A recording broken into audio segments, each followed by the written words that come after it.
तो चलिए दोस्तों, आज हम तुम्हें एक नई कहानी की तरफ ले बढ़ते हैं, चाणक्य की नीति और जीवन की रणनीति। अब चलिए दोस्तों, इस कहानी को बड़े ध्यान से हम सुनेंगे। चाणक्य की नीति क्या थी और जीवन की रणनीति क्या थी। तो इसी उद्देश्य में हम आपको एक कहानी सुनाने जा रहे हैं। तो कृपया इस कहानी को अपने मन में दिमाग में बिठा के सुनिए। तो ये कहानी शुरू होती है प्राचीन भारत के एक जो महान थे शिक्षक और अर्थशास्त्री। उसको हम शिक्षक भी कह सकते हैं और उसको हम अर्थशास्त्री भी कह सकते हैं। चाणक्य ने केवल जीवन को केवल ज्ञान और शक्ति के खेल के रूप में नहीं देखा। बहुत बढ़िया सवाल।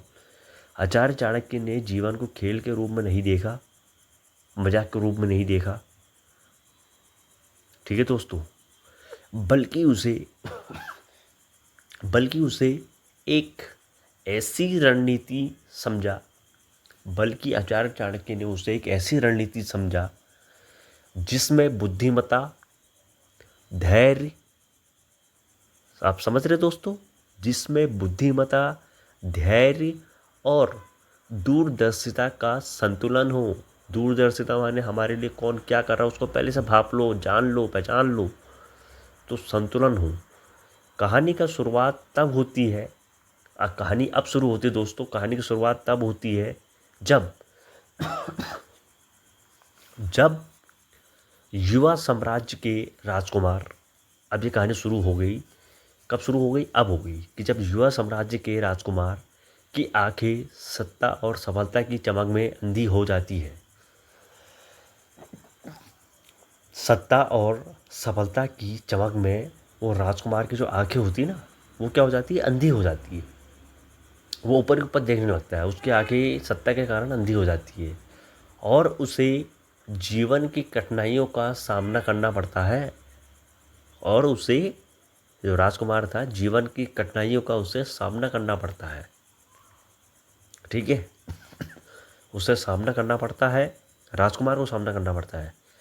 तब चाणक्य जो अपनी नीति और रणनीति के लिए विख्यात थे, तब चाणक्य जो अपनी नीति और रणनीति के लिए उस्ताद बोल सकते हो, व्याख्यात बोल सकते हो, व्याख्यात थे, महान थे, महान भी कह सकते हो आप, महान थे। उसे अकेले जंगल में ले जाकर सिखाते हैं। चाणक्य जी उस युवा को अकेले जंगल में ले जाकर सिखाते हैं। अब क्या सिखाते हैं, अब हम आगे बढ़ेंगे दोस्तों।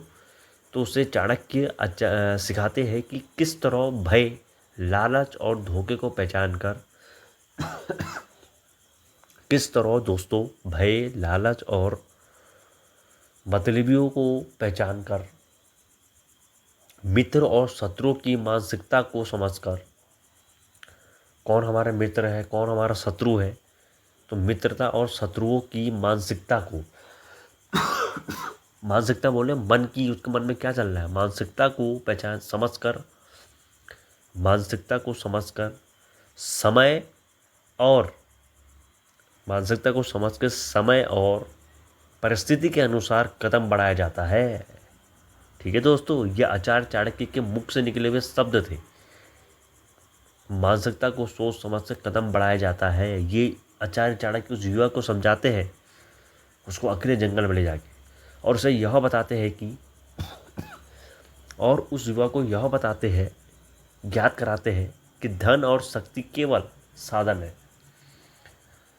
हम जो धन धन धन धन कहते हैं, तो धन और सिर्फ साधन है। असली विजय, आत्मनियंत्रण, जो असली विजय होती ना, वो धन की नहीं है। असली विजय है आत्मनियंत्रण, अनुशासन और नीति निर्माण में है। अनुशासन और नीति निर्माण में है असली मेल, धन में नहीं है दोस्तों। जो हम धन धन कहते हैं, वो धन एक खाली मिट्टी है। और कहानी के दौरान राजकुमार जो होता है, वो कई परीक्षाओं,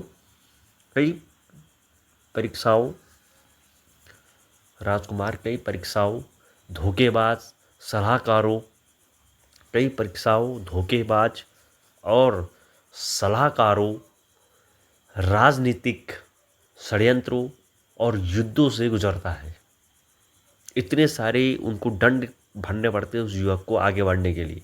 षड्यंत्रकारी, युद्धकारी गुजरता है, ये उसे आचार्य चाणक्य सिखाते हैं। जहाँ चाणक्य की प्रत्येक सीख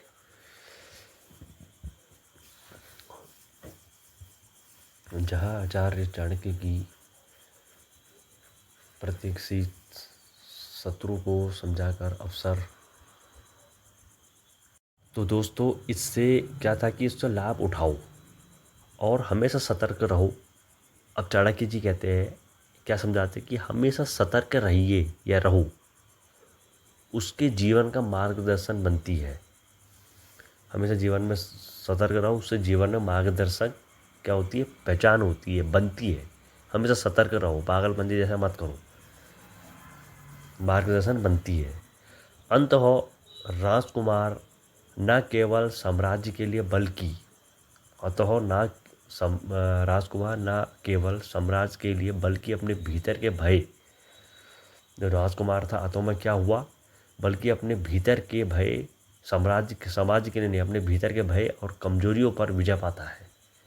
आचार्य चाणक्य उसे ऐसा समझा देते हैं जंगलों में ले जाके कि वो अपने भी विजय प्राप्त करता है। वो राजा साम्राज्य के लिए नहीं, अपने भय के भीतर के सामने के विजय पाता है, भय से डर के विजय पाता है। कहानी हमें यह सिखाती है कि चाणक्य की नीति, अब क्या है कि जो कहानी हमें सिखाती है, वो कहानी हमें ये सिखाती है कि चाणक्य की नीति केवल शासन की कला नहीं, आचार्य चाणक्य की जो नीतियाँ हैं वो सिर्फ एक शासन की कला नहीं, बल्कि जीवन की हर चुनौती का समाधान है। आप कहीं पर कुछ भूले हो, बिछड़ो, आचार्य चाणक्य जी को याद कीजिए, तो वो हर चुनौतियों का समाधान है। आचार्य चाणक्य की सीख, नीतियाँ, जहाँ हर कदम सोच समझ कर, अब ये देखिए दोस्तों, जहाँ हर कदम सोच समझ कर, हर निर्णय रणनीति के साथ, हर कदम सोच समझ कर, हर निर्णय रणनीति के साथ, और हर प्रतिक्रिया दूरदर्शिता के आधार पर लिया जाना चाहिए।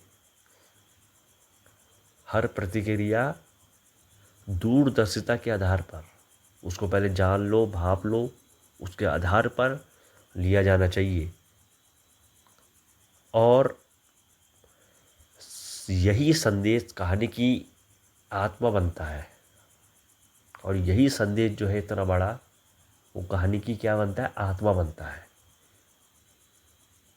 जो श्रोताओं को 1 घंटे तक बांधे रखता है।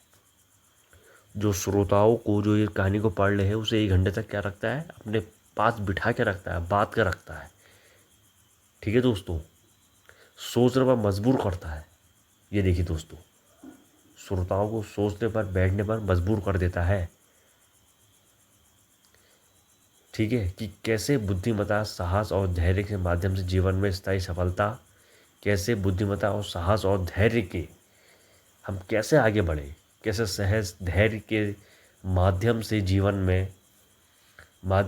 में स्थायी सफलता, स्थायी माने परमानेंट कहते हैं हम उसको, स्थायी माने जो कभी ना हिले, स्थायी सफलता और सम्मान प्राप्त किया जा सकता है, और सम्मान प्राप्त किया जाता है। स्थायी सफलता और सम्मान प्राप्त, यानी जो कभी नहीं टूटने वाली स्थायी सफलता और सम्मान प्राप्त करा जा सकता है।